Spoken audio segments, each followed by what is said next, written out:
கொஞ்சம் நெய் ஊற்றிக்கிட்டோம். கொஞ்சம் பாருங்க, பட்டை, கிராம்பு, ஏலக்காய், சின்ன சீரகம், பெரிய சீரகம், கூட ஒரு 2-3 பிரியாணி இலை சேர்த்துக்கலாம். அப்படியே வறுத்துக்கலாம்.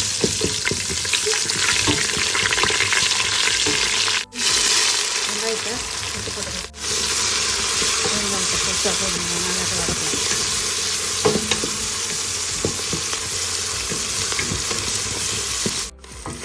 அழகாக அப்படியே இஞ்சி பூண்டு பேஸ்ட் போட்டு நம்ம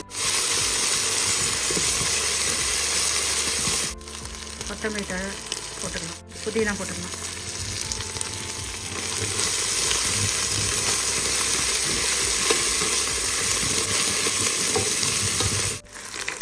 ரெண்டு பச்சை மிளகாய் போட்டுக்கலாம்.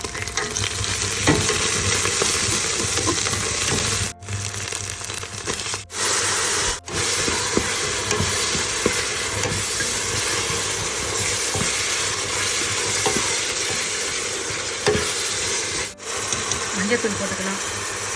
காரத்துக்கு அதே மிளகாய் தூள் போட்டு மல்லித்தூள் சேர்த்து 2 ஸ்பூன் மல்லித்தூள் சேர்த்து மஞ்சள் தூள், மிளகாய் தூள், மல்லித்தூள் சேர்த்து மிளகாய் சிட்டமாக தயிர் சேர்த்து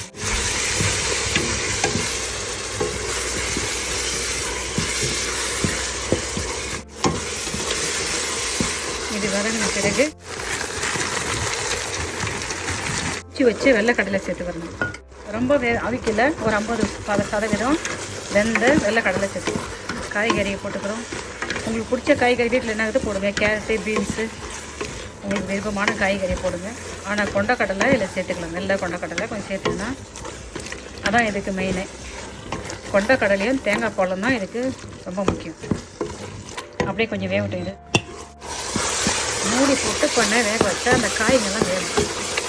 காயெல்லாம் கொஞ்சம் ஓரளவுக்கு வந்துட்டு 3 கப்பு அரிசி எடுத்துக்கிறேன். 6 கப்பு தண்ணி வைக்கணும். 4 கப்பு தேங்காய் பால், 2 கப்பு தண்ணி வைக்கப்போம். 4 கப்பு தேங்காய் பால் வச்சுக்கிறேன். 2 கப்பு தண்ணி வச்சிட்டேன். இதை உப்பு திட்டமாக உப்பு போட்டுங்க. அரிசிக்கும் காய்க்கும் உப்பு போட்டோம்.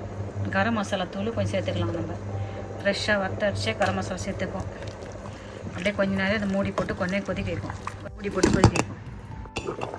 தண்ணி கொதிச்சு நம்ம கழுவி வச்சுருந்த அரிசியை சேர்த்துக்கணும்.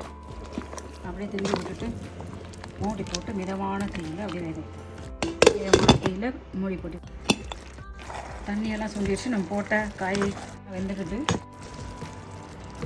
ஒரு கொஞ்சம் அப்படியே நெய்யை சுற்றி நம்ம ஊற்றிக்கணும். அதனால் கொஞ்சம் புதினா, கொத்தமல்லி தழை போட்டு கொஞ்சம் சும்மா 2 டாப்ஸ், 4-5 டாப்ஸு லெமன் போட்டுக்கலாம். மூடி போட்டு தம் போட்டு 10 நிமிஷம் கழிச்சு பார்க்கலாமா? அங்கே அட சூப்பராக அழகாக பாருங்கள். சாப்பிட்டு பார்க்கலாமா? என்ன உதிரியாக சூப்பராக நான் போட்ட கொண்டக்கடலை, காய்கறிக எல்லாம் அழகாக வெந்து சூப்பராக இருக்குது. சாப்பிட்டு பார்க்கலாமா? வாங்க சாப்பிடலாம். பாருங்கள், என்ன அழகான சூப்பரான சுவையான ஆரோக்கியமான தேங்காய் பாலில் சாதம் செஞ்சுட்டோம். நம்ம கடையிலையும் தேங்காய் பாலும் வச்சு என்ன அழகாக அந்த சாதம் நம்ம செஞ்சுட்டோம். நீங்களே இதே மெத்தட் செஞ்சு போட்டு உங்கள் கமெண்ட் சொல்லுங்கப்பா.